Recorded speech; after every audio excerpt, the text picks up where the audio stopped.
Despite the fact that we all grew up drinking milk, few of us have ever come face to face with a real live cow.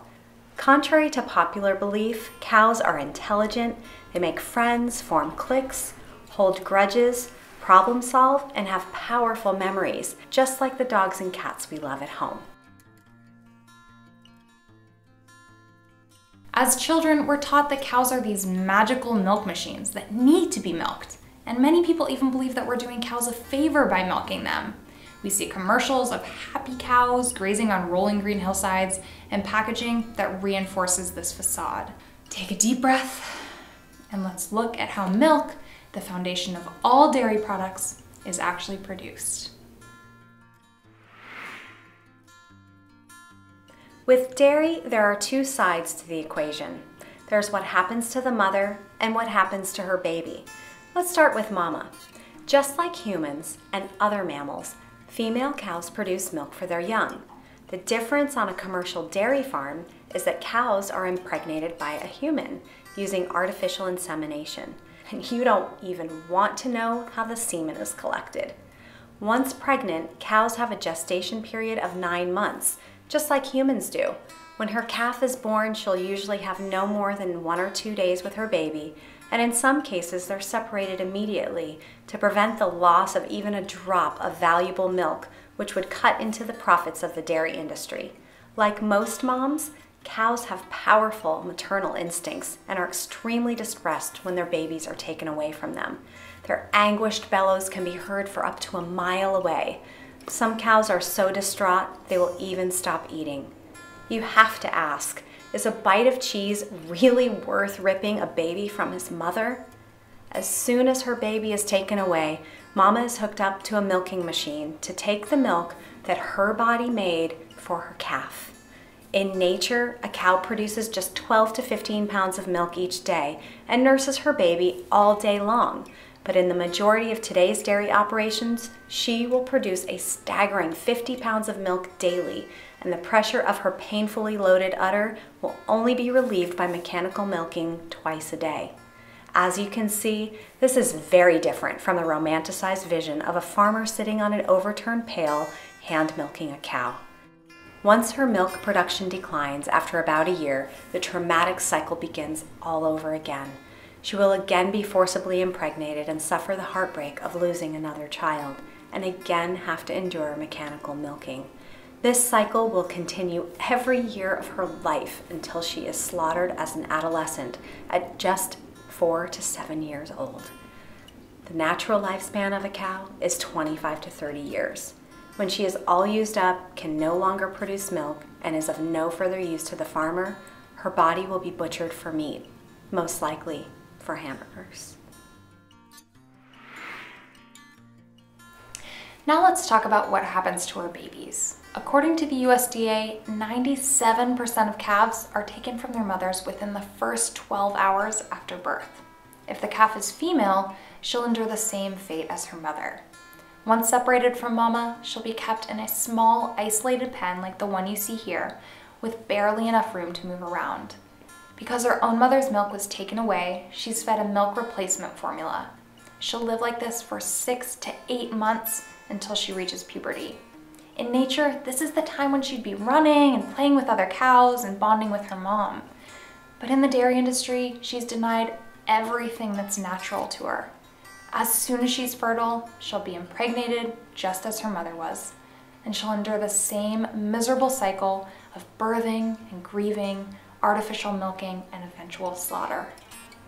Keep in mind that 50% of the babies born will be male, and a male calf has little financial value to the dairy industry because he'll never produce milk.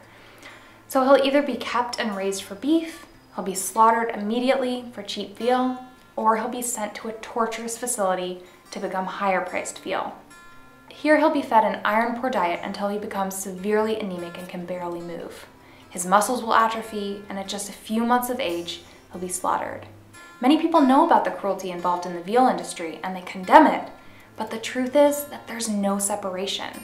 The veal industry exists because of the dairy industry. Yes, cows and humans are different, but cows have very strong maternal instincts just like humans do. Looking through the eyes of a cow, my experience of motherhood seems like a privilege, but it isn't. It is the birthright of every mother and child. And yet in the dairy industry, mothers and babies endure this heartbreaking loss over and over again throughout their lives. The exploitation these females and their babies are forced to suffer just to bring a chunk of cheese or a glass of milk to someone's table displays a depth of cruelty that's unimaginable to any human mother. Is so much misery really worth a fleeting moment of pleasure on the palate, especially when there are so many other options that are even more delicious? With a vast and growing number of delectable plant-based choices, we can easily choose both great taste and compassion in every bite. You now know about the cruelties that are inherent and inescapable to get animals' milk from farm to table. But today's industrialized dairy operations take it even further. Keep in mind that almost all dairy on the market comes from factory farms. Factory farms were created to squeeze out the highest profit from the smallest space possible. And in these factories, cows must endure overcrowding and filthy living conditions. To control many of the health problems that arise from intensive confinement, tail docking, castration, and dehorning are regular practices. And because there's little consideration for the animals, these excruciating mutilations are done without anesthetics. While industries profit from these practices, they don't pay the price. The animals do.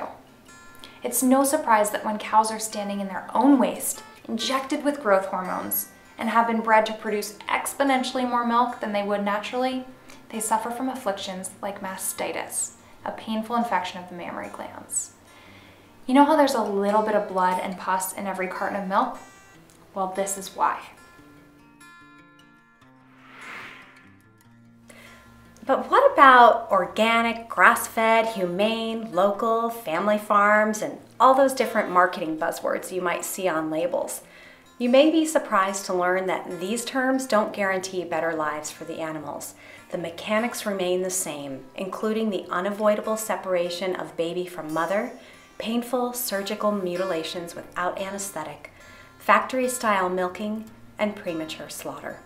Terms like these were designed by PR firms to sell more dairy products at a higher price to compassionate consumers like us. Don't be fooled. Today's food system is tragically flawed, and it's wreaking havoc not only on our own bodies, but also on the billions of animals who are unwittingly entangled in this industry.